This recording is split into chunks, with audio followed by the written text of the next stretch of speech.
That is export of profits from Alaska. And all territories, Fran said Alaska considered itself a colony at one point, was treated like a colony. I just came from the Northwest Territories and was speaking in Yellowknife yesterday. They have the same concerns, where you will have resources that are extracted and exported out of the territory, and this, in our case, out of the state. And that is well and good because it does provide for an economic base for the state. We had first furs with the Russians coming for the pelts, and of course gold, and we've had fish. In fact, one of the reasons that statehood was so important to the young state was that the overfishing being done by lower 48 interests in Alaska waters could not be tolerated. And of course, you know, timber, other minerals, and of course oil. Where there are production in the state, most of the profits in the state are exported out. Yes, there are jobs, and yes, some of it sticks, but still the majority of it gets exported out. The new business model that I would like to talk about is the Alaska Native Corporation model. There are 12 regional corporations. You saw the map, you saw where they were. You heard Fran say there are 680,000 people in the state of Alaska. We don't have a big economy. We don't have a big manufacturing segment. We looked around at Cook Inlet and felt that we couldn't grow our company large enough if we stayed within the confines of the state. That we couldn't sell and buy enough in the state to not only grow our company, but grow the other 11 regional corporations who are out there trying to do the same thing to benefit their Alaska Native shareholders.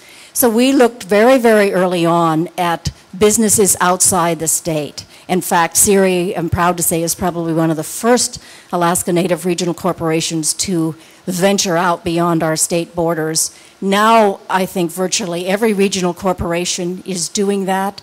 They're doing it with government contracting businesses, real estate. We're doing real estate development.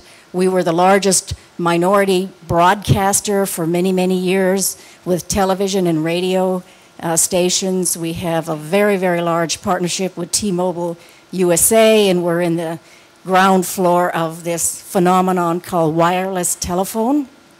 And so we have the model now where Alaska Native corporations are actually making profits outside their state, importing those profits into their headquarters, because the headquarters will always be in Alaska. And the majority of our owners, our Alaska Native owners, will always stay in Alaska.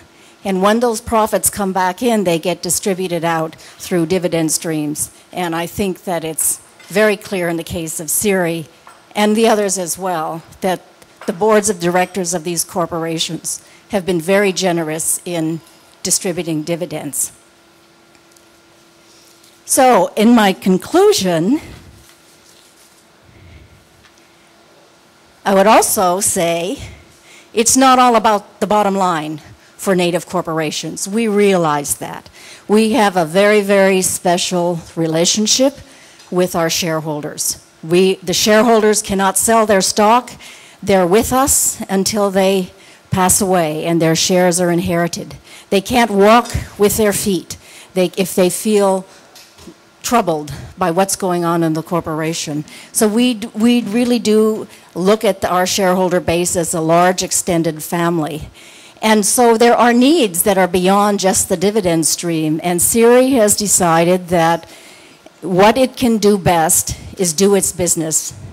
But what it needs to do for its shareholders and all the other Alaska Native people who live in South Central Alaska are provide other services like housing and health care and social services like workforce development and things like that. So CIRI has set up a number of nonprofits, and those of you who are familiar with the CIRI nonprofits in the Anchorage area know what incredible organizations those organizations are now, and they in themselves have become a very strong part of our economy because healthcare, of course, is very big in the economy in South Central Alaska, and we have one of the best primary care providers there. And so we feel that we have not only contribute through the importation of profits, the employment of people in our corporations and in our subsidiaries, but also in the establishment of a network of nonprofit organizations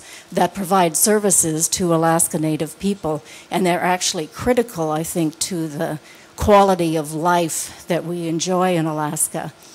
So with that, I would like to thank you, and again, thank you, Alice, for asking me to be here, and I've enjoyed it very much. Thank you. Thank you, Margie. If I could, I'd want to just add one PS to Margie's remarks. Margie and I have talked in the past about the notion of tourism perhaps becoming a broader one as we go forward. The cruise ship industry in Alaska is now talking about shrinking, pulling back some of the cruises it runs there. But I want you all to know, and those of you in the press to feel free to pass on, that there is a tremendous undiscovered way to see Alaska. And we here have actually put a tiny finger in that water by taking it upon ourselves with the help of a young woman from Lyman's hometown, Bethel, who has written a little bit on our website about how you as travelers can see the Alaska that we know and love, because it's not the Alaska that you would ever see from a cruise ship or from a bus that takes you from one place to another in South Central Alaska. So have a look. We're going to keep on improving it. We're working with the tourism folks in Alaska to do this, but it's something we feel passionately about, and Margie's corporation has been one of the real backbones of that effort.